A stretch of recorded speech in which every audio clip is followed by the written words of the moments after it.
So she told me to go deeper. I told her that I was afraid that I would hit a brick wall and like Jericho, I would blow those ram horns and things would go crashing.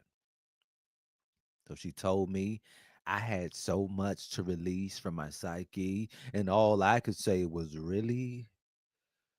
Why me? So I asked her, how deep? How deep do I go? Like, what is it that you really want to know? Do you really want to know the fabrics of my being, the agreements that I sold into, and the fear that I hold on to? What is it that you really want to know? Huh?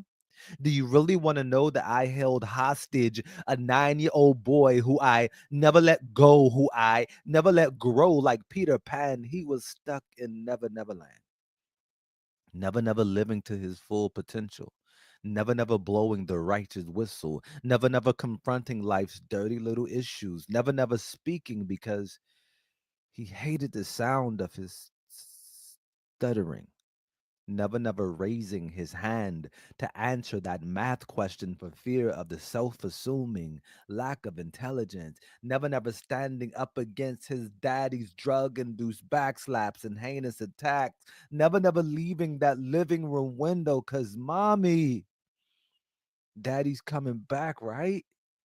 Never breaking that feeling of abandonment, never breaking that brick wall of self-defense, never standing upright because those big boy man boobs, they killed his self-confidence. So he swam with his t-shirt on for fear he would be standing in offense that no one wants to see a fat kid lack of fitness sit there and stay in the kitchen and deal with the consequences of your unappealing existence. Mama stay stitching the hems of his garments because the husky section no longer fitting. Wishing the waist 46 would waste away. Thank God school picks they waste up. So what is it that you really want to know? That I wallowed in completely zipped, tight-lipped confessions surrounding my childhood molestation and its roots that brought my adulthood manifestation of rejection, leaving me with a cloud of guilt and shame. That it was my fault, yeah, me, you're to blame. Or I could talk about that silence that subsequently plagued me. Y'all know the same spirit is prevalent in black families. You know that unsolicited, unspoken, unwarranted oath that you took unbeknownst to you type oath that keep this between us type oath that this stays in the family type oath that everybody don't need to know your business baby type oath that keeping up appearances like hyacinth type oath that Sunday dinner aroma to fill the house of lies type oath that turkey and MSG gravy induced coma to prevent the belly aching type oath that we are the cleavers and I must be the beaver, so leave it to me type oath. So what is it that you really want to know, huh? I could talk about that lowest point, that boiling point, when everything spilled over, when 35 years of silence comes up like that morning after hangover, hung over from the life before. I'm not sure if it was my ambulance ride or the emergency room wailing cry that I finally buried the boy and raised the man. But it was in that transference of spirits that I decreed and I declared that I shall live free from bondage, that I shall be at peace, that I shall form freeing agreements, that I shall be transformed by the renewing of my mind, that I will be the voice of change, not chance. So, what is it that you really want to know, huh? That I will no longer live in silence for fear of rejection, that the manna from heaven broke loose and it's raining my spiritual food, that I inhaled the breath of God and exhaled the plight of the young black boy, that when I was at the brink of extinction, God came in. Just when I was sinking, yet the breeze hit my soul like a loving yet just wind that cheered me on from the sideline. Sun, just when. So, what is it that you really want to know? That I would no longer tolerate the cyclical curse that wrapped its jaws around my throat in my mother's womb, then yanked me out at birth, that my offspring will be the starting players of the I Can Do All Things future all-star team, that the feet of their youth would be laced with wisdom and not the insecurities hidden by Jordan's slave master Nike, that wherever I go, I will speak life, truth, and justice, eat it up like Mikey, that I will stand with my fist pumped in the air, hoping injustice comes to fight me, that I wear my blackness like a sun-kissed starburst riddled with the colors of Skittles so diverse, grown straight from the brown soiled earth to the bronze tan of the Egyptian sand. I bask in the heat that gives my melanin its nutrients. I bathe in the midst of the African Congo mist. I replenish with the roots from my genealogical tree so rich. I speak full-lipped, courageous, clear, and crisp.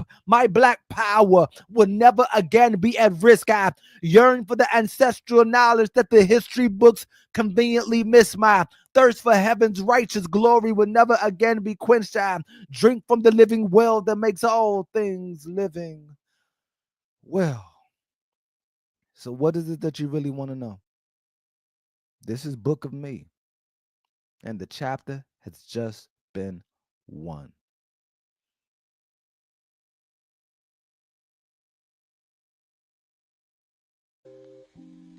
Hey, yes, Luke, it is good.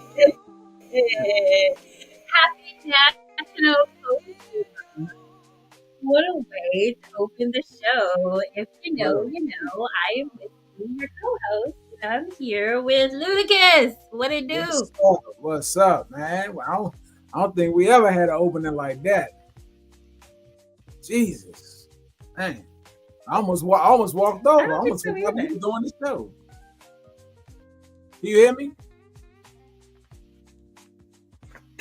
Listen, okay, I'm having technical difficulties, so tell me how you doing, and I'm gonna work my stuff out. I'm good, man. I'm good. A little hangry right now. I went to the gym today. Came home expecting to eat some food. Ordered my food. Place sent the food, and it wasn't what I ordered, and it had onions and everything all through it. I can't stand onions, so I'm a little hot right now. I'm a little teed off I'm right sorry. now. But yeah, but such is life. Everything other than that, everything is good, man. This week has been good. Um, moving in as I mean, outside of our podcast, you used to work with me, so you know what season it is at the JO. So Oh everything, yeah. Oh yeah. yeah. So everything is moving kind of hectic right now. But Well, other than, blessed that you're here.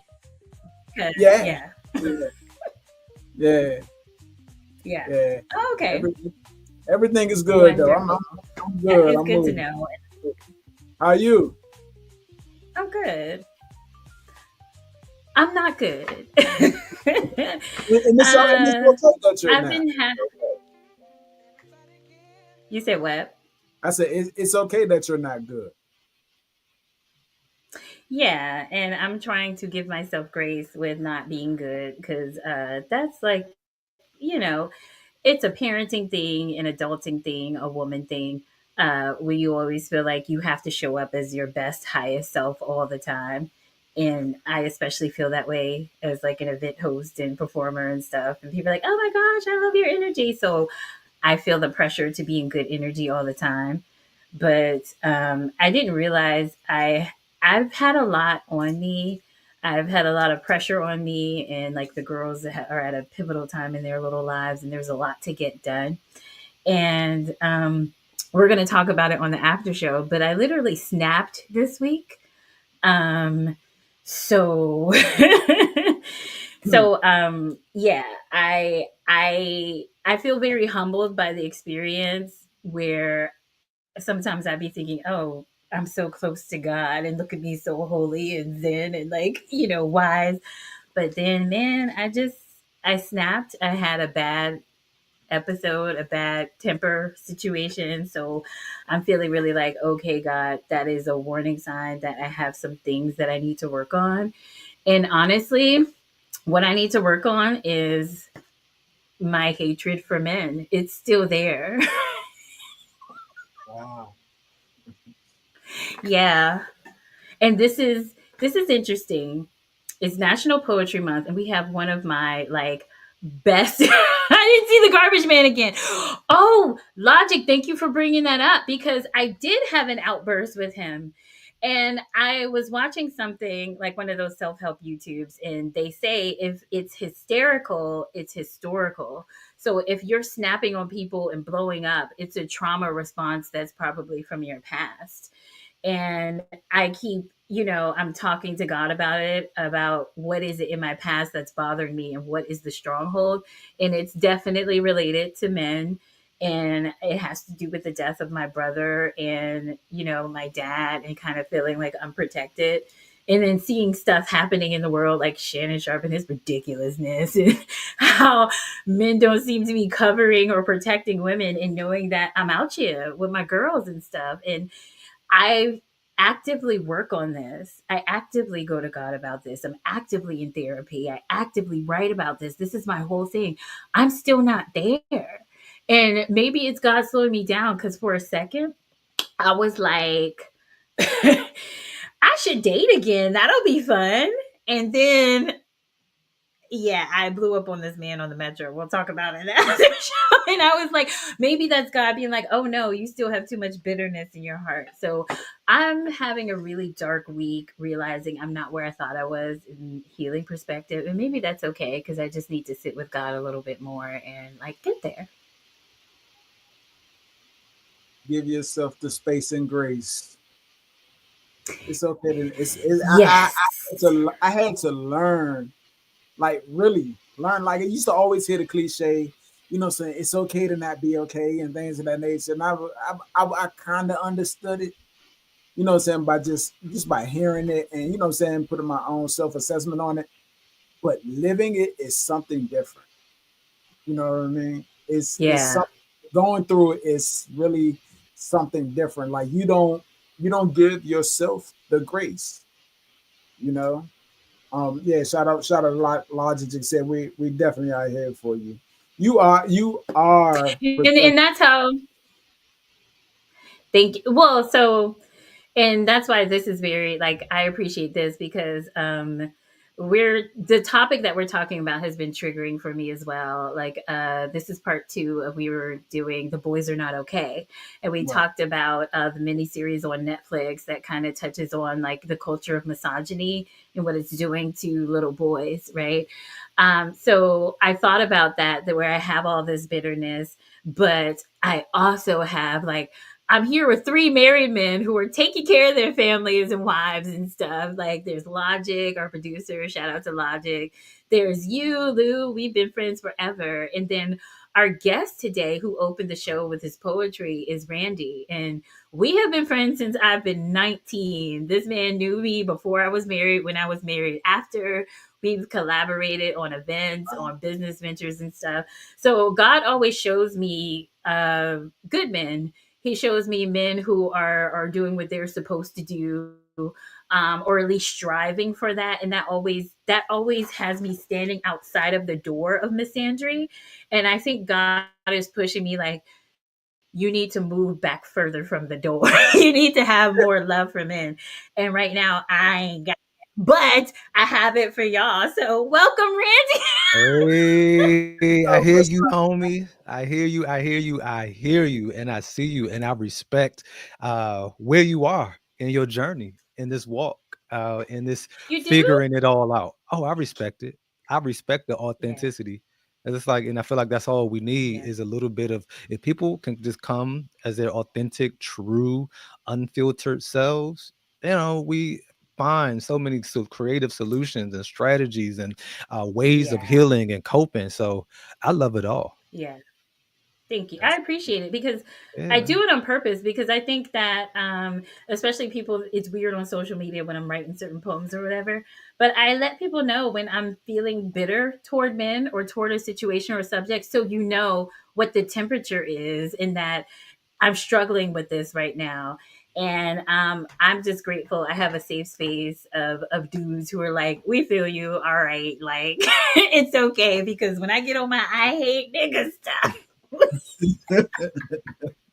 hey, but I ain't gonna lie. Sometimes when you be on there, I be like, oh Lord, let me. I don't want to. I don't want to speak. I don't want to say nothing. I don't want to say nothing because it's everything is such a trigger. So I be like, yo, nah, I'm not gonna say that. No, I'm not gonna say that. but it's just out of It's genuine difficult. love. Yeah, yeah.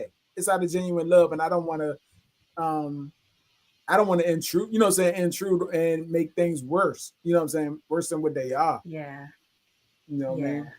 Yeah. So I appreciate y'all for that. And I'm here to hold space for that. I've been talking to God about intention and stuff. And I feel like on the last episode, we didn't really get to the conversation about the miniseries because I was rabid. Like I was foaming at the mouth, like, Lou, you did a great job. And then Logic was cracking jokes.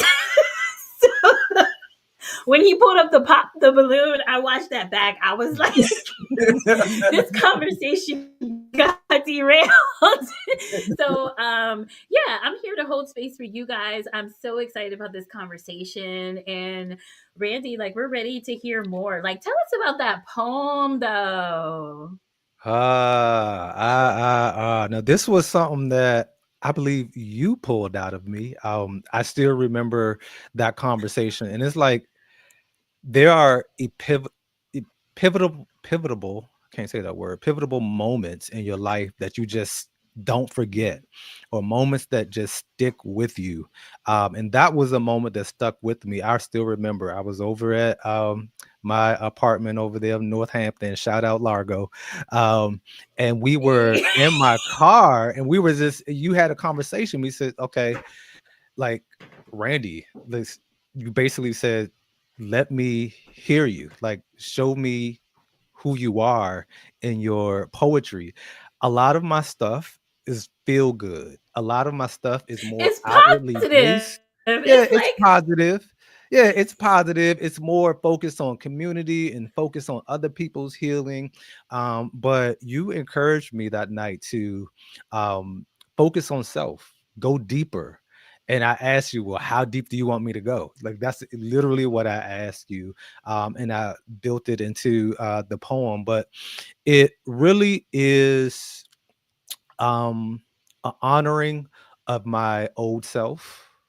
And when I say mm, honoring of my old self, honoring and remembrance of where I've come, the hurdles that I had to overcome, just being a Black young person growing up in a super religious, legalistic mentality and legalistic environment, I would say, and how all of that manifested into me growing up in certain situations. I think I spoke in my poem about just my relationship with my dad, and the relationship between my dad and my mom, and how I saw that, my dad was, he was abusive. He, was on drugs.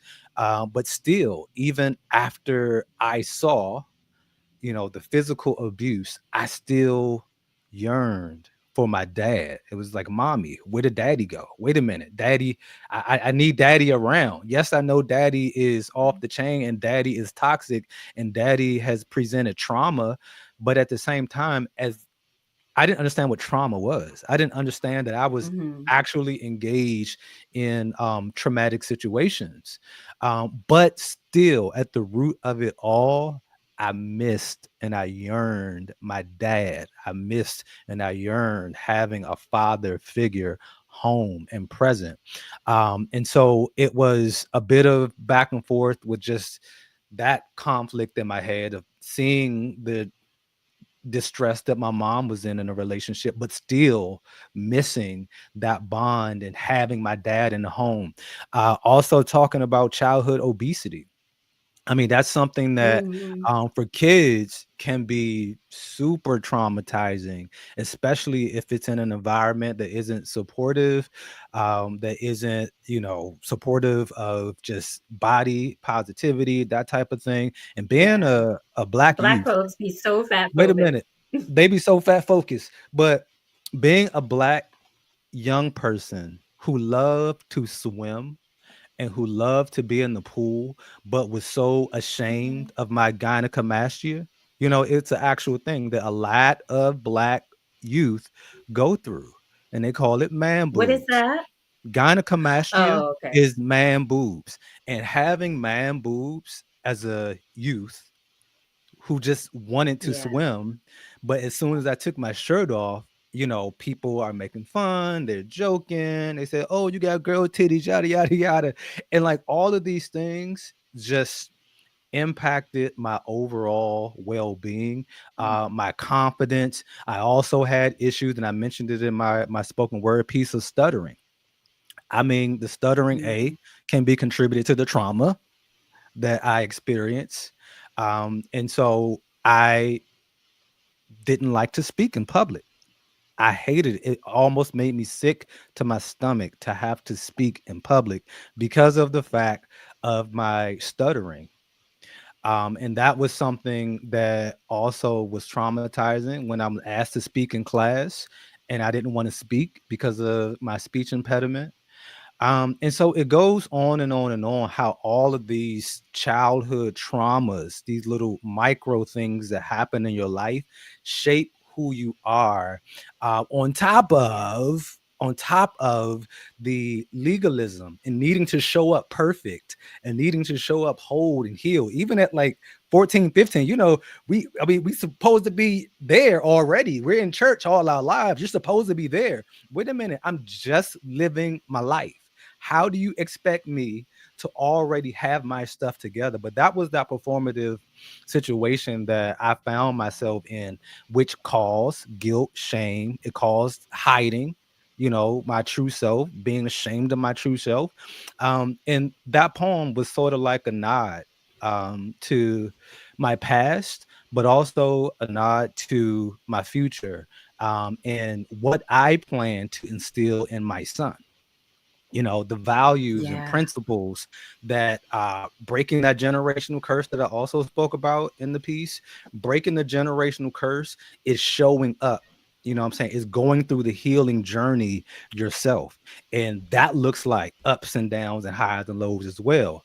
And so that's what it's all about. It's just, loving up on myself, being honest and real with where I came from, as far as, and we don't speak about Yeah. this enough in the Black community, as far as molestation, especially molestation of Black Yeah. men. I'm going to stop here. And I know you have something I feel like you need to say, Whiskey, but I really wanted to bring the bring the topic of sexual abuse in the Black home as well, and how we tend to cover it up over Thanksgiving dinner, or you don't want to talk about that. And so it's just presents this hyper masculinity that I had to stuff it all down and deal with it, Yeah. without any healthy avenues to address it.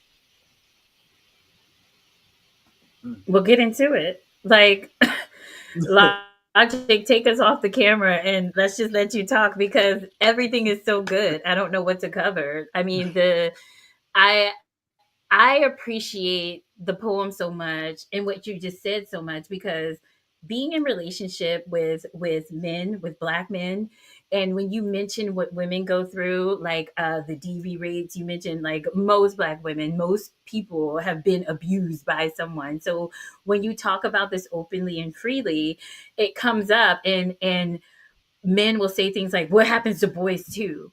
Or when you hear the frightening one is when you hear when you're in relationship with a man and they talk about the story of them losing their virginity, and it's like, no, boo, you were assaulted. This shouldn't have happened to you, and that was premature, and that wasn't right. So there's all these conversations you have with men in intimacy, and the number one thing response seems to be like a denial of sorts, an unwillingness to talk about it. And if you're not talking about it, it's kind of like we're dealing with men who have not healed from these past traumas. So I think the work that you're doing, just speaking about it, is phenomenal. So kudos to you. Thank you. Yeah, vulnerability was always looked at as a sign of weakness, and I just don't. I get it, where it come from a historical perspective. If you go through our lineage and the things that the trauma that we face from slavery, even before slavery, but we start here on this land from slavery on out, we were expected. Not showing our vulnerabilities helped us survive, right? It was just this survival thing that we didn't want to come across as weak, because if we came across as weak, then we came across as defenseless, and we were helpless, and we couldn't defend and fight for our families and things of that nature. So vulnerability came across as a sign of weakness. But I think what we mix is vulnerability and being weak from a physical perspective, and being, weak mentally and spiritually, and how that shows up in our lives. So it's just been Yeah. a journey of reclaiming vulnerability, as a strength, as something that is Yes. empowering, something that is freeing and liberating, and also chain breaking. Very, very. Think you just spoke about being vulnerable, mixing the physical, the physical vulnerability and not having it spiritually. Also, we tend to never express it emotionally. Like we are so men are so emotionally detached, and we can't help. Don't sip your drink like that. Don't sip your drink like that. Don't get on your rant. We I know you want you can't wait. You can't wait till I stop talking so you can So yeah. what's funny is that Logic keeps muting my mic, and I'm like, is he telling me to shut up? No, but really, we are so emotionally detached, and it is just to piggyback on everything Randy was saying, it's because of those things. We have so much trauma within ourselves. I heard something on I think it was a radio show or a podcast where they were like questioning, do you want to even hear, like, everybody has their own traumas, their own childhood traumas and things of that nature, but do you even want to hear the family traumas that you don't know about? Like, that's scary. And like me answering that question myself, I had to think, like, there's a lot of stuff I don't know. I know about my father's growing up. You know what I'm saying? I know about how he grew up. He played baseball, he boxed, he was the cool, quiet dude. All his brothers were kind of like loud, and every time they would have a situation, they would always be like, yo, don't mess with don't mess with him because Lou is his brother. You know what I'm saying? And his brother, you know what I'm saying? And Lou boxed this, that, all of it. And my father would, go say, like, not save his brother, but take up for his brothers and everything that. But I don't know the relationship my dad had with his dad. He never, like, my father has never sat down and spoke to me about his dad. Never. I don't know anything about my grandfather on my father's side. And I kind of get scared because do I want to know? Because if it You was need to anything know. good, if it, I need to know. But if it was anything good, I'm sure I would have heard about it by now. You know what I Mhm. mean? And that's scary. I mean, knowing how generational traumas work, you need to know. I Yeah, mean, Mhm. it'll be a cheat code for your healing. Yeah. Mhm. yeah, yeah. So just to, uh, it's so funny how our environments, because we literally physically live so close together, we experience some of the same challenges growing up. And so I had the same experience with my dad, and not having the best relationship with my dad, and barely knowing him. I might have seen my dad like twice a year. But then I dug a little bit deeper. I remember there was an event that I attended, with one of the events I attended with my dad, and it was a wedding. And I'm at the wedding, and I see this older gentleman that I knew. And I said, "Oh, that's my neighbor. He lives across the street, this, that, and the third. I know I've seen him around. What is he doing here?" And my dad said, "Well, that's my dad." Wow. Literally, my neighbor Was your granddad? was my granddaddy. And I did not I know hate this it here. man was my granddaddy. Like, I would see him. He lived a couple of apartments, buildings away. He was my granddaddy. And Wild. so, and you would think that, oh, let me let me, introduce. He was like, yeah, that's a granddaddy. You cool. And so it wasn't even effort for me to be introduced to my neighbor and my granddad, because again, there was some issues in that relationship. That was a broken relationship. There was some issues where, they didn't know if my grandfather didn't know if that was his real son and this, that, and the third. And so it's a lot of different theories that are out there What was as to why you all was he aware? was my He, dad was no, did my was your granddad aware of who you were? no. Wow. No, he didn't. No, he may have seen a younger picture of me, Right. but he was unaware. Um, and you think that that would have been the turning point for us coming together, but no, it went back to normal. I would see this man from time to time, And and yeah, say hi, and you keep it moving. um there was times where you try to reach out and it was kind of push and pull, and I took that as rejection. I took that as like a deep seated rejection, like, whoa, you know what I'm saying? I'm great. What do you mean you don't want to have a relationship with me? I'm your grandson. I'm your son. You don't want to have a relationship with me? Why not? What is wrong with me that makes you not want to engage with me? right. So I had to deal with that. It wasn't until, to be honest with you, it wasn't until my son came along that I started to think about generational curses and how generational curses show up in so many different ways, so many different ways, as far as food and genetics and things of that nature, lifestyle, how all of that stuff kind of creeps up in making up who you are. And so I attended a Yeah. family event. I just said, you know what? I am going to make the effort to connect with the Atcherson side of my family. I carry this last name. I want to understand what's in this name that I carry and that I speak almost on a daily basis. And so I started to connect with the Atchersons. Shout out to all the Atcherson. I think I see my cousin Atcherson on the line here now, who I met by via another event and found out she was a cousin.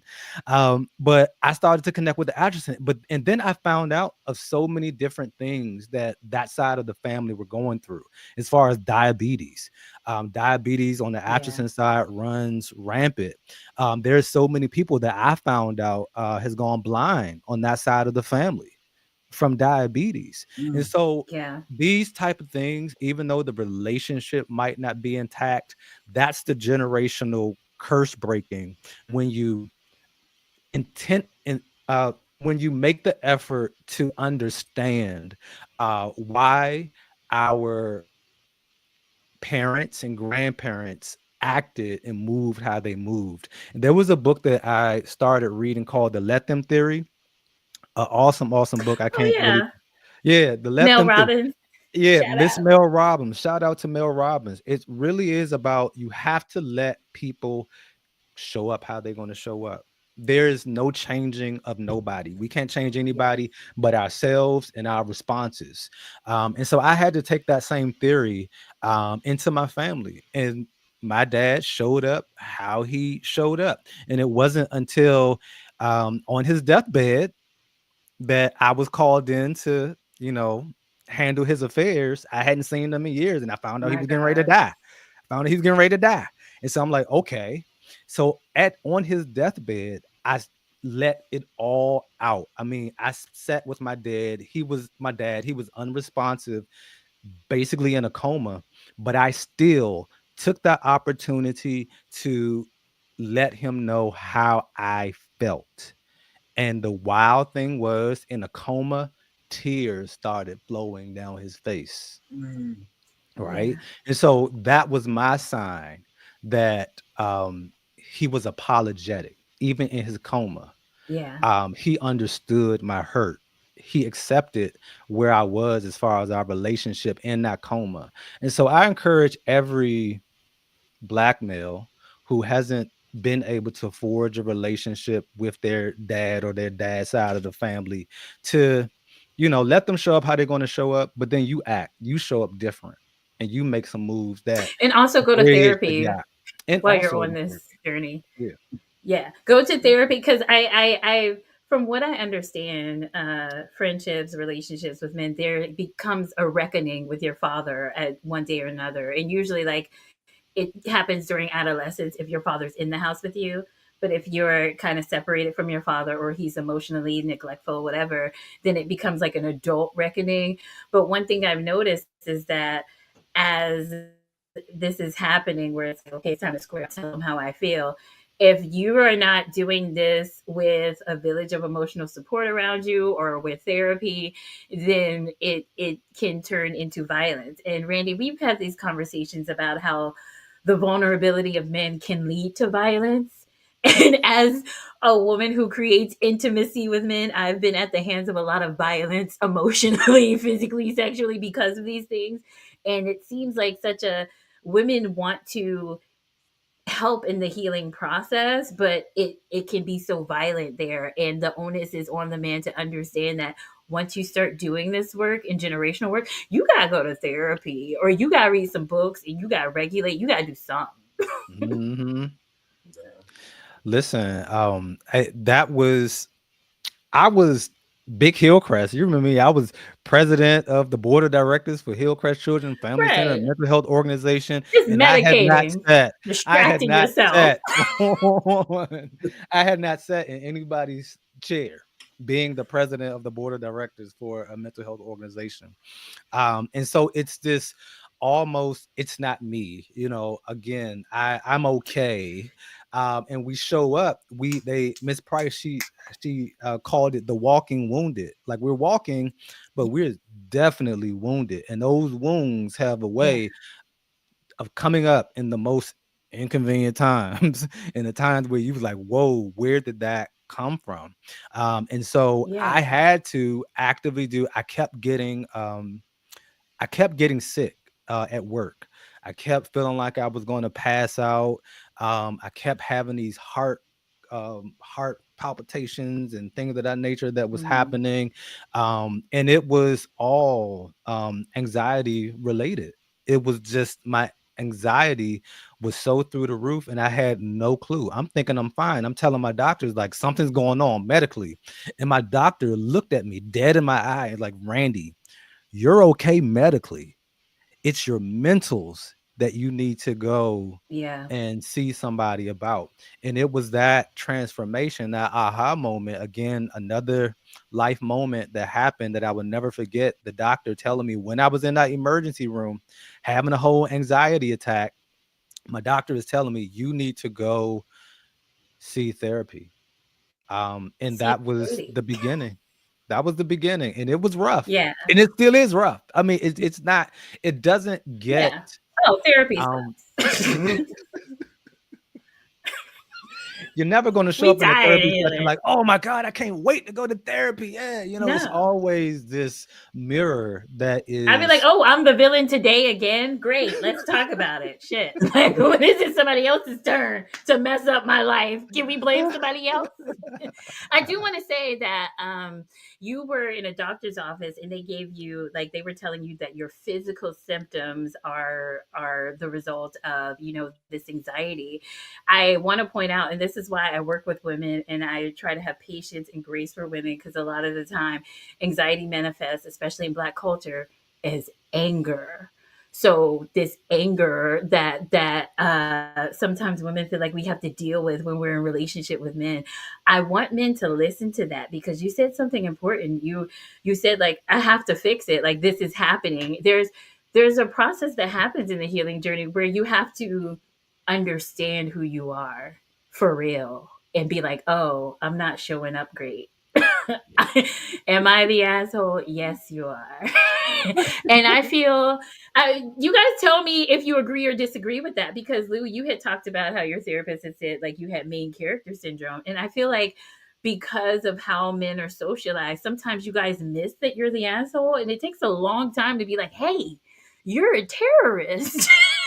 In the middle, like, not me. That's not who I see myself as. It's like, but no, look at yourself. What do you think it is that makes it hard for men to look at themselves and really see the damage that their actions, do to other people? It's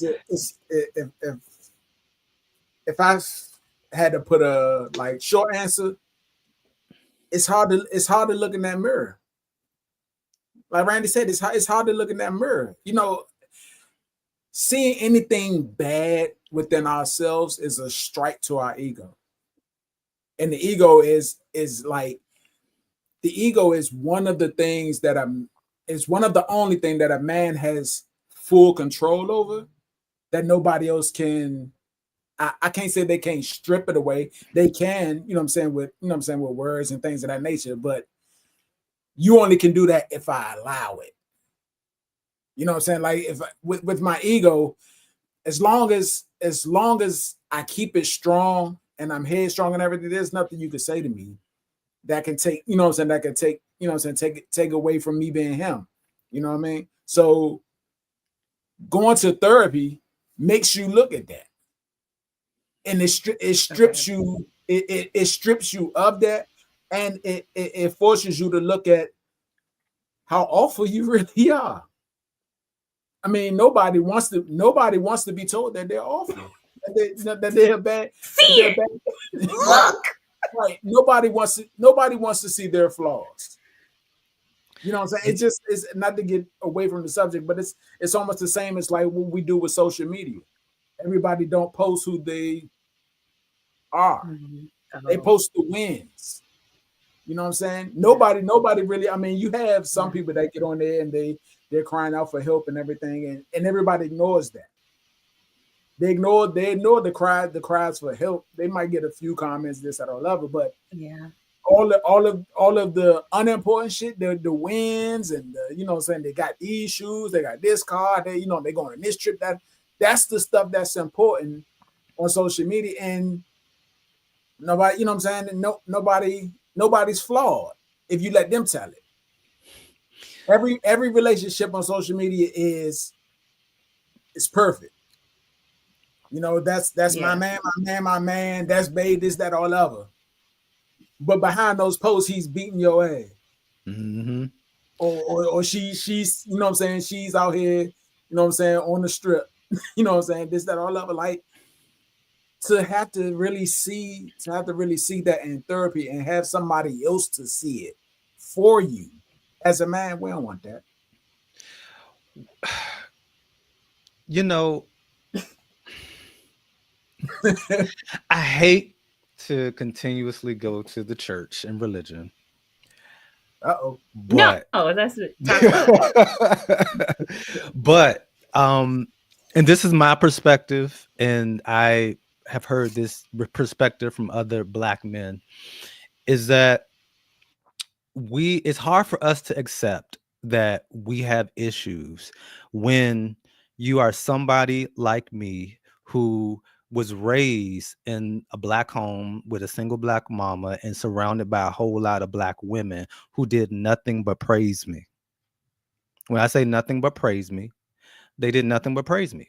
Why? Because I'm in church. You know what I'm saying? Oh, he's going to church. He's in church every week. He's an awesome guy. He's this. He's great. Randy is this. Randy is excellent, excellent, excellent, excellent, excellent.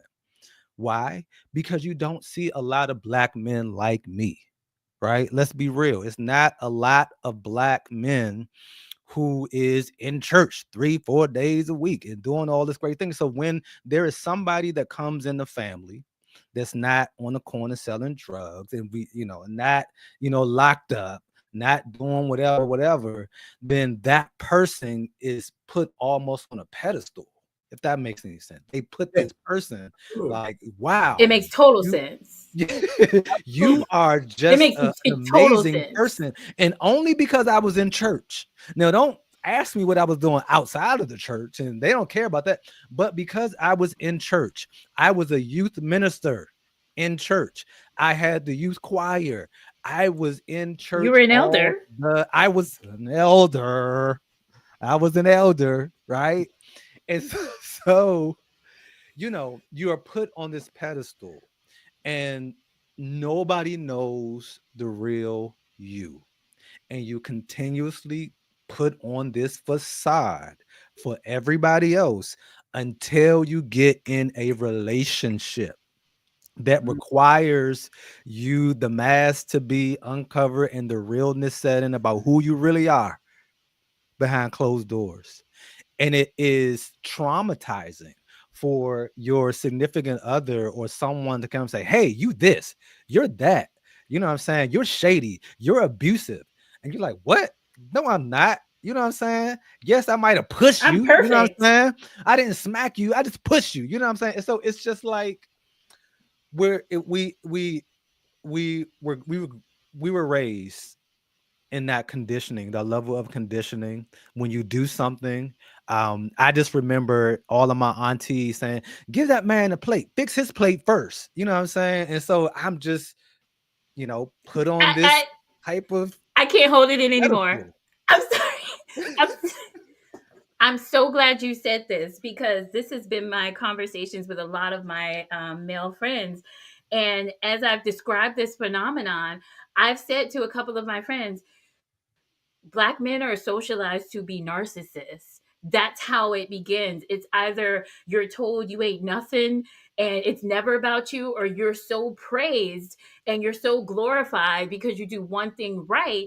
Either way, you're wearing a mask and you're doing a lot of social manipulation to keep up this front. Either you're people pleasing to show them you are something, or you're just pretending to have that facade of, oh yeah, I am perfect like you think I am. Either way, you're pretending to be perfect. But this is a phenomenon that Black women are catching on to. We kind of like are warning each other, like a lot of Black men are socialized and raised to be narcissists. That's exactly what you described. And from a spiritual standpoint, it makes perfect sense as far as how Satan works and how he gets into those strongholds. And it starts with childhood. And I'm so glad you talked about that, because when we fight against our own narcissism, like Lou said, with ego, you may never see yourself and you will abuse everyone in your wake. And you will always have those people you can go back to, be like, how she do you like that, baby? You couldn't do nothing Mhm. wrong. You a man of God and you go to church. Mhm. You know how many men of God there's literally a man of God right now who had his wife on a podcast. He sat on a podcast with his wife, and she talked about how she irons his clothes. God told her to iron his clothes before he went to see his side chick so he can look good for her. And this man is a pastor, and he sat next to her on this podcast and talked about how she wasn't his type. He liked little Latina women and stuff. And this Black woman sat on this couch and talked about how she allowed herself to be abused because God wanted it. God does not want you with narcissists. And when y'all have it together, but you better come through, logic. That's the clip. That's the controversy right now. But I'm just like, God does not want us, especially we're in our 40s now, walking a man or walking beside a man in this, going through this phase in his life. You just can't. Narcissists are going to destroy everything in their wake, and you don't know if they get a redemption arc. So by the grace of God, I'm glad that you have overcome those tendencies and understand that though you were put up on this pedestal, you did not belong there, and that's not how that No. works. So I'm thankful that God intercedes and Mhm. some men are becoming saved and awakening, and watching that happen like has given me hope. So yeah, I listen, I appreciate you both. Y'all better And win, because this is a you problem. know, you know my story. Yeah, you don't get the big piece of chicken. F your chicken. I had the kids. I'm taking the breast. You know my Sorry. story. Sorry, I'm a chill. I'm a chill. So the salvation is not. I can't think of anything that's more freeing than the salvation. The coming cleanse and just giving it all to God, and knowing that you are okay through through all of the flaws that you had at one point. Because all of us, Yeah. I'm saying, none of us are perfect, of course. And just to be able to give it all to him and see yourself on the other side. To be on the other side and look at your old self, it's a magnificent feeling. It can be cringe at times, I promise you. It can be cringe at times though. Ain't Well, it? it's I life, nature is, and that's one thing I spend a lot of time praying and sitting out in nature and doing going for walks and things of that nature. But nature can be the biggest teacher of life and who we are. And one thing that I'm always reminded as day turns to night, night turns to day, is that we are both light and dark. There's, you have light and you have dark, and the idea is not to, how can I put this, not to run from the dark or be afraid of it. It's to understand the dark and how do you navigate through dark periods, because dark periods, we're going to have a pretty crappy day. What I'm saying? We're going to bust off or argue, or our temperament might get up there.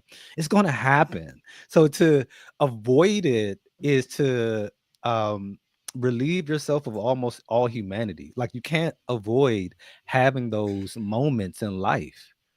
And so it's Right. how do And you that's manage the message. and You're not God. bingo. No, I'm serious. It's almost like dealing with the, and especially like bringing it back to like adolescence and what's happening with boys. If we put them on that pedestal at a young age, and just because you show up with a penis that you're superior to everyone else in this room and we should serve you, you're not teaching Jesus, because Jesus served. He was a servant leader. So technically, if you're the most powerful person in the room, you should be serving, but that's not what we teach little boys. And it's kind of like I'm starting to see like this energy of arrogance and entitlement, and kind of like we can do what we want. And especially if they get online and listen to these misogynists who are backing them up, like, oh yeah, women are trash, they're here to serve you, and you use their bodies and you get what you can out of them, and you conquer them, and that's what your life is about. It's kind of like, how do you make healing look sexy to little boys? Because it's like, I'm relinquishing power. I'm not God anymore. I'm not the decider of, what's right or wrong anymore.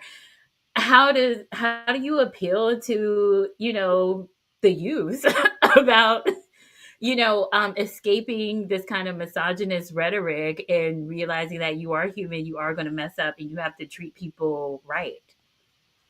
Do you have For a me, plan for your son? it's showing up authentic. There was a moment where I had yelled at him, and I was so angry Oh, with him. dear. Yeah, I was so angry. And I might have, said some things in my anger, and I went and I sat on it for a while. And I went back, and this was my 3-year-old. He was 2 at the time, and I apologized to him. I said, Aw. "I'm sorry. Daddy should not have taken my energy out on you. You didn't deserve that." You know, and so, and he said, "It's okay, Daddy." He just kind of gave me a hug and moved on. But it's these life teaching moments that is Yeah. changing the story or the outlook, or the trajectory of how we show up, and the vulnerability of just Yeah. saying, "I'm sorry. I'm wrong. I was wrong," to a 2-year-old. You know what I'm Yeah. saying? To a 2-year. We grew up, Yeah. yeah, I said, "Do as I say, as I do, this, that, the third. And you listen to me, and I don't care." Hey, never apologize. They never, our parents, Yeah. love them, love them, but they never took the time to apologize for the things that Yeah. they went wrong. And so I think having these little micro moments like this will inevitably, hopefully, change other people's That's a perspective good and point. how they Yeah. approach. Yeah, because I didn't think of that, because even he's two, but he'll remember how it feels, you know, and see an example of how repair works, and then it's not something. Okay, so I appreciate that answer, because it's not something that you have to package as something sexy, right? Or you have to teach intentionally. It's something that just like this is the atmosphere and the frequency of our house. So you'll Yeah. grow up that way because this is the atmosphere that you're in. Yeah, I like that. Bingo. Yeah, Yeah. we Bingo. need y'all to It's spread not this in the easy. community, though. It's not easy. It's not easy. Even I mean, even it's times when I like Michelle and I, we may have a disagreement in front of Omari, and I might yell or something. Um I have to, it literally feels like a weight on my shoulder. Like I tense up when I have to apologize. I don't know what it is, what comes up, but I feel like, oh my God, I gotta apologize. I need to apologize. But it's just so hard to just say it out of my mouth, like I'm sorry. But I'm learning that it's good for Omari to see the vulnerability that I have with my wife, Absolutely. you know? Absolutely. Like he needs to see that. We don't always have to, there's some things that needs to happen behind closed doors. Yeah, there's some conversation that we need to do behind closed doors, but he needs to see what it's like to be vulnerable in front of a man's wife. You know what I'm saying? To Yeah, say, I'm sorry, I was wrong. yeah. Trust me, it's the saying is true. Like the biggest gifts my dad left for us as his children, we got to witness a woman being loved properly. Like we got to see that and how that works, and it raises the bar for what you expect and what you perpetuate and what you do moving forward. So it does have that impact. So kudos to you. I'm a work in This is healing. progress. Listen, I'm a work in Oh progress. no, because you Listen, you still come telling on. stories about you yelling. I was like, not Come you on. Oh yelling. yeah, I still have a mouth on me that God is working on. It's literally But what you have that happens. space I too. don't know how it shows up in you guys' body, but for me, when I feel like I'm about to like kirk off, I get hot. Like my body legit gets hot. Yeah. And my chest I tenses was up. I was about to say my chest get tight. My chest get tight, Get and tight. there's been some Really? time Yes. it's gotten to the point where I literally black out. Like I don't like it would, when I explode, and thank God I haven't exploded like a blackout type of explode in a very long time. But once it gets to that point, it is just like uncontrollable. Like my body is just fighting Yeah. itself, trying to keep it all in. And so it's something that, Well, I start to recognize in myself. So if I feel like I'm getting ready to, like my body feels hot, my palms will be sweaty, I acknowledge that's happening in my body. I'm like, okay, Randy, it's happening. Like I'm literally coaching myself through it. And while it's happening, I'm like, show up different, do something different. It's almost like a rewiring of the mind to show up different, to take a step yeah. back, leave the room, come back. And that's what I do when I feel like it doesn't go nowhere. Cause like I Yeah. said, we're light and dark. And so it's how do you manage? And what Randy does when I get that way is I leave the room and I go be by myself before I engage. Yeah. I just my Do chest gets and tight. I'm I'm familiar with the laughing because the sweaty palms. I'm the same on that, but I just have to. I just shut down. I shut down and I get quiet. But you could tell it. You know what I'm saying? Like my children could tell it. My wife can tell it. It's written all over my face because I'm always the cool, laid back. I'm always joking. You know what I'm saying? Making fun. And when I'm quiet, everybody knows something wrong with that. You know what I'm saying? And I just shut down. And if you're one of the people, if you're one of those type of people that just like keep pressing, you know what I'm saying, and keep nitpicking on it and agitate, may God be with you. Hmm. It's, that's it's, something I had to learn in relationship is that you can't because I used to be a follow you to the other room Oh and my we go goodness. keep talking. Oh, And then it that's the wasn't worst. until being on my own healing journey that I realized that when people need a moment, you give them a moment, and that's that on that.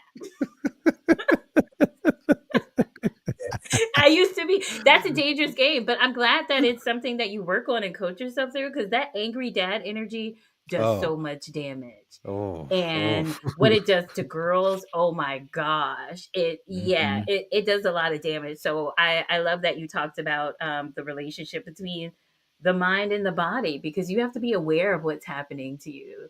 Hmm. And that way you can catch it, and your body's literally giving you signals like you about to mess up. So you have to Oh. catch it. Hmm. Oh my gosh. Back to the. No, that it's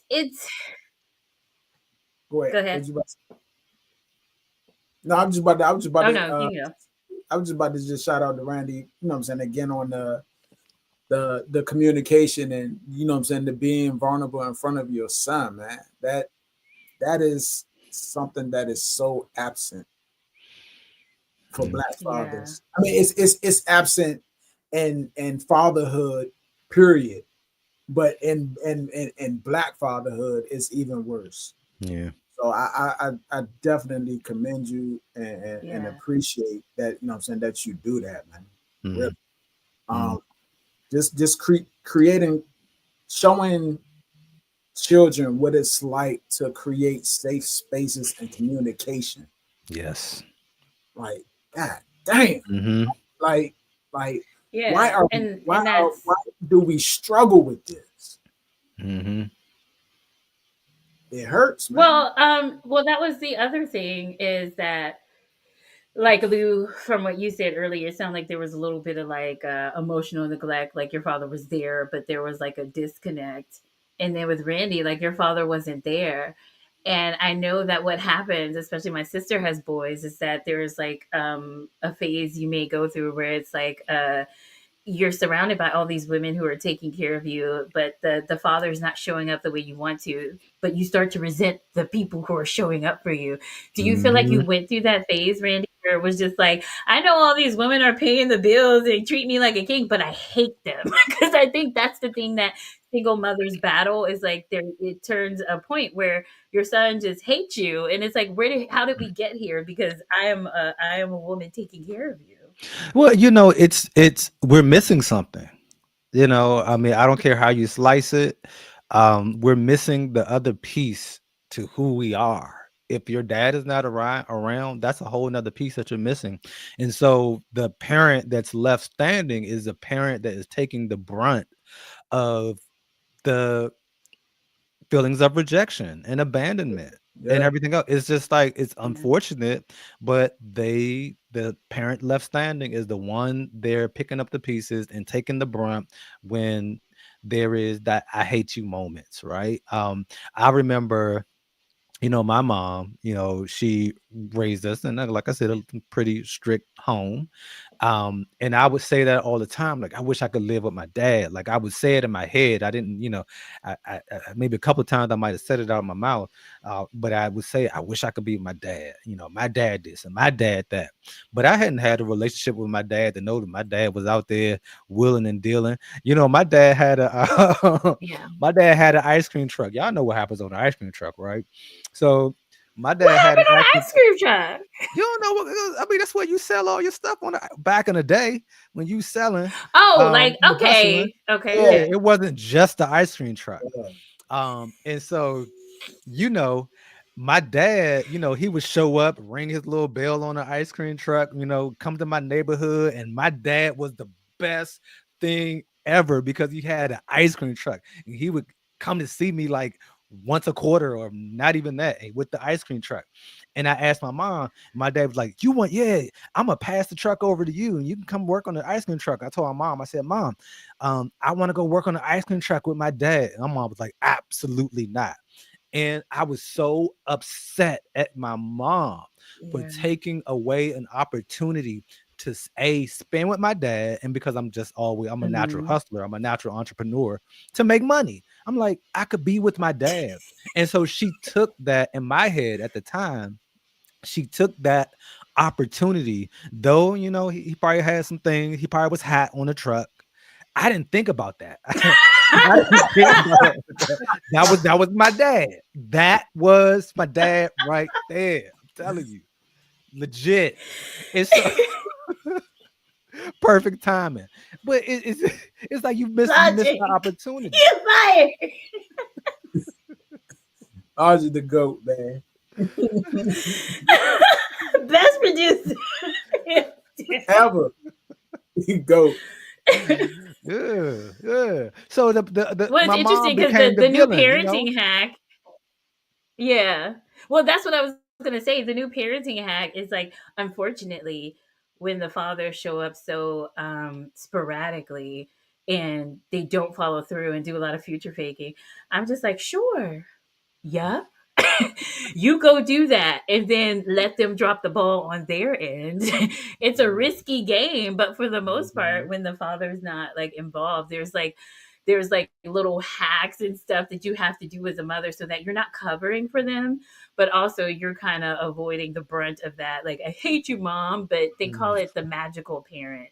And it's the mhm, one, it's like the parent that's not there always gets romanticized because it's like they could be the one to come in and rescue me. And that comes up with a lot of trauma and limerence and tied to liking people who are emotionally unavailable and that kind of thing. So it's so important to just like be there for your kids. I know it's hard, mhm, but my God, it's interesting to me how society has made a loophole for men to opt out of certain aspects of manhood, like fatherhood, and it's just kind of like, how do you get a pass for that where you get to start a family here and just go off and start another one? Or like, I know you didn't see Adolescence yet. It was interesting because some of the debates about the miniseries is that they were good parents and his father was good. His father was the average kind of parent. He wasn't perfect. He didn't do everything perfectly, but it's like the small things that he got wrong. Like the little boy talks about, it's not a spoiler, but the little mhm, boy talks about he wanted his son to be more athletic. So he went to like his soccer game, and when he was doing well, his dad was all in it. But when he missed the goal, his dad was like, he had a physical response to it, and his son could see that disappointment. And it's like, as a parent, you're a human, and going to these games when your child is not playing and they're not good, like sometimes you'd be like, come on, man. Like, that's human. But how the little boy took it, it was so internalized. So the mhm, debate is kind of like, is there a such thing as perfect parenting? What can you do to kind of steer your child away from this? Like, uh, if misogyny leaking down into boyhoods and young boys is a thing that's happening, the best thing that you could do is be a good father and show them a good example. But what if nature in versus nurture? What if like society wins? What if the friends win? What if the people online wins? What happens when you do the best that you can, but then your son grows up? Oh, well, I don't want to speak this on your son, but your someone's child grows up and they're like a woman beater. How did we get here? Like, what do you do in that case? Is that mhm. like a fear that you have as a father, or is it just like, we ain't going there? For me, I don't know if it's a fear per se, but it is something that I'm aware of, right? I'm aware that, Yeah, you know, I might want, my child, my son to be a doctor, but he might want to, just sit in his basement and write music or be a skateboardist. So, it's just, yeah, and so we have these ideas of what our children is going to be, and so we try to parent yeah, almost in a controlling way, but it's not controlling, in a way that is in alignment with your thoughts of what of who your child is going to be, and what they're going to be, and the type of temperament that they're going to have. And yes, your environment does influence and impact, and play a huge role, but at the end of the day, they're going to be who they're going to be, and we just can't get so consumed with trying to control the outcomes. Like, yeah, I pray, and I speak life into my son's life, that he is a light in this world, and that's what I believe. But if he shows up differently, I have to respect how he showed up, even if I don't agree, or if I don't like yeah, it, or even if it's traumatized. I have to respect how he showed up and just pray that, he also follows the path that is designed for him. Yeah, it's almost like yeah, we want to protect them so much from from a lot of the things that we went through. The same way a lot of our parents wanted to protect us from the things that they went through. So it's just a cycle, you know. And Yeah. what's the other side of it is that you're not going to be able to. You know, I'm pretty sure my parents didn't want they didn't picture their son becoming an alcoholic at 19.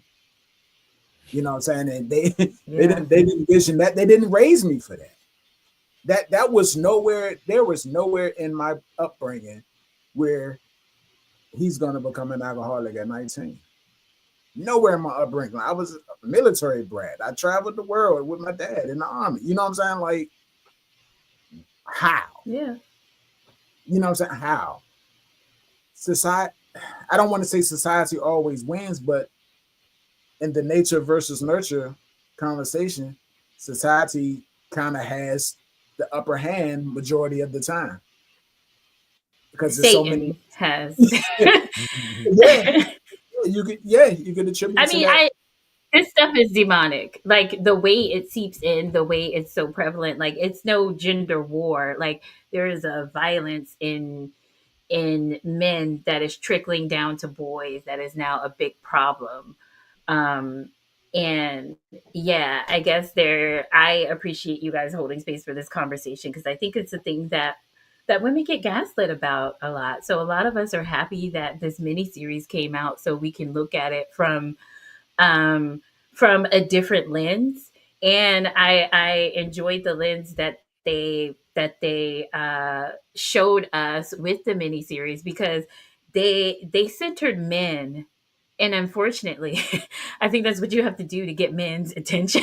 Is that you pay attention to what's happening with the boys and the men and how culture is affecting them, and how things can seem normalized and they can seem like one thing on the surface, like you said, Lou, but then it turns into there's so many things underneath the surface, and you can't ignore it. And what I find is that men who are good men who are doing what they're supposed to do have kind of a privilege and where they can ignore it and say like um this is not something that we do and this is not something we deal with it. So I'm just thankful that you guys see it, and seeing it is where it starts. So I'm happy about the miniseries.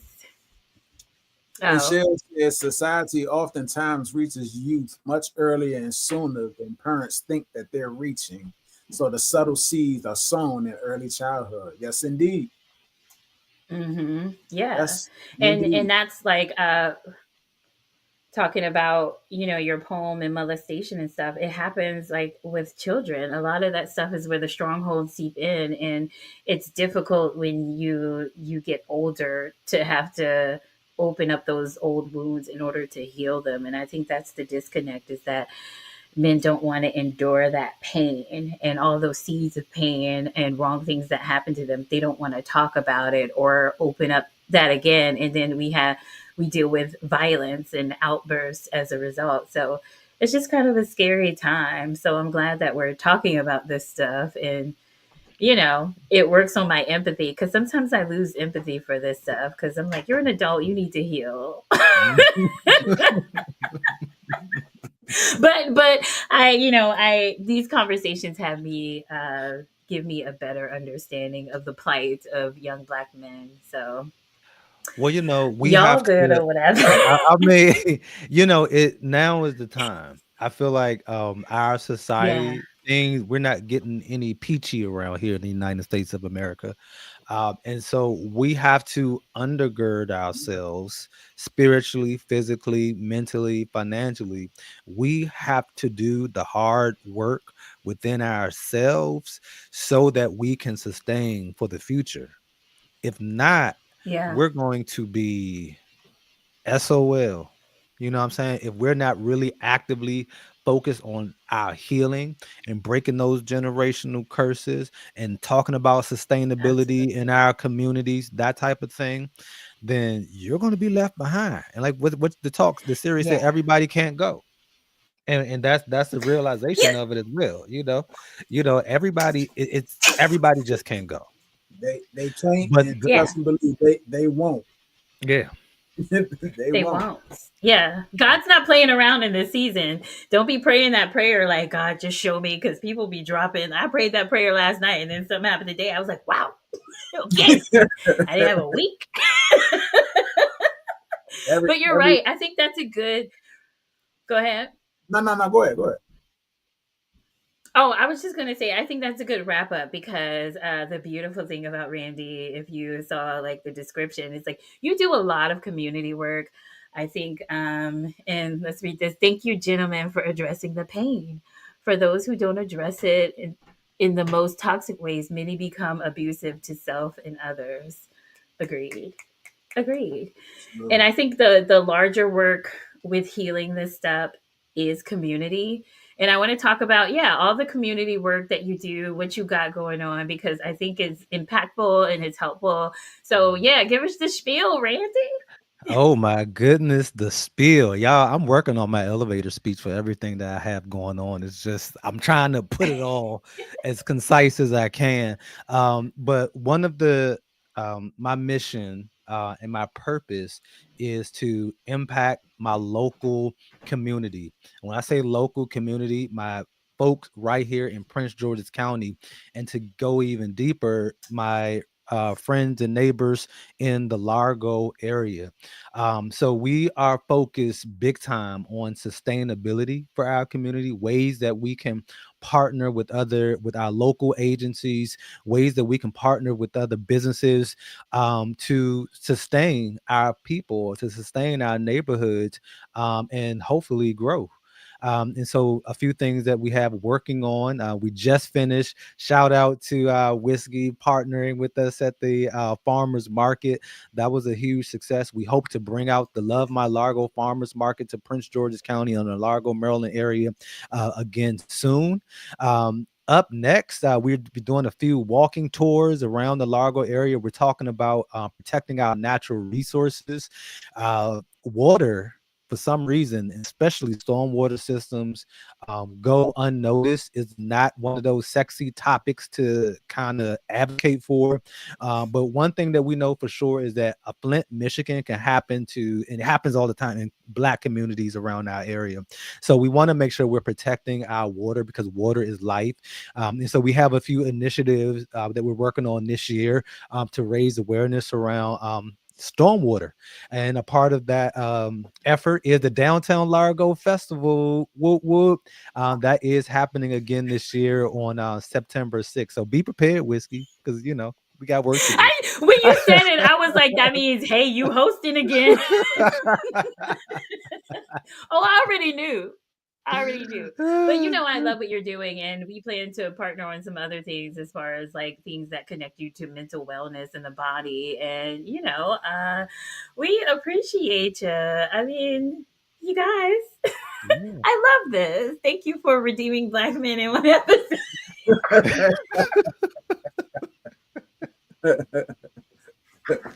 Listen, we got work to do, but we have good hearts. When it's all said and done, Black men, we um want to show up healthy and whole. And I know our actions don't always align with that. But I feel like these little conversations that we're having, it was healing for me, just talking about, I'm having these type of conversations with you guys, but also people watching. And I hope that, this gets out to the masses to soak in and ingest and figure out, well, how am I showing up? So it's like each one reach one. We just start with ourselves. We Yeah. start with our homes. We start with our next door neighbors. If we go to our next door neighbors, then our next door neighbors can evolve into a community thing. Yeah. I like that. That's a good takeaway. Just how am I showing up? And that's where it starts, the fixing and the inner work, and then it gets external with how can I, impact my community. So love that. Yo, lastly, we'll close out. I'll put you on the spot. What scripture is getting you through this week or in this season of your life? Hmm. Well, I can't really point to a scripture, but I can point to a story. Right. And the Hmm. story that I often reflect on, especially in this season, is when Peter had to step out of the boat, right? When Peter had to step out of the boat and onto the raging seas, and the level of faith that one would have to step out one out of a boat that's there to protect you into a situation that you have no clue, and others will say that you're crazy for stepping out in that particular situation. But Peter did it, right? And it was all faith, right? And it was new, knowing that God was out there, standing right beside him. And this is a faith walk for me. I look at Peter. If Peter can have that level of faith, I can also have that level of faith, and be all that I was called to be. You know what I'm saying? Christ called me here. He called me in this world for a reason and for a purpose. And it's all the faith walk. I don't know what tomorrow is going to look like. I don't know, if I'm going to be employed. I don't know, what's going to happen. But if I'm walking by faith, everything else is just pennies to faith, right? And so that's been what's been holding me, with the craziness that's happening politically all around us, financially, what's happening in our county. I have faith that our community Yeah. is going to flourish through it all. Amen. Yeah. I love that. We're definitely going to clip that. There's the moneymaker right there. Mhm.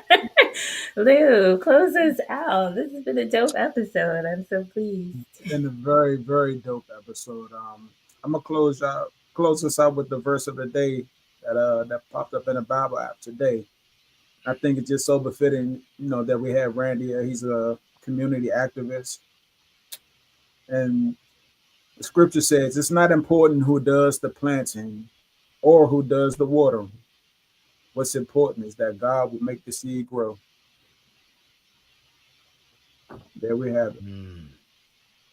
Amen. Y'all better be poetic. National Poetry Month. Just sharing all That's the gems and the scriptures to tie in. We love to see it.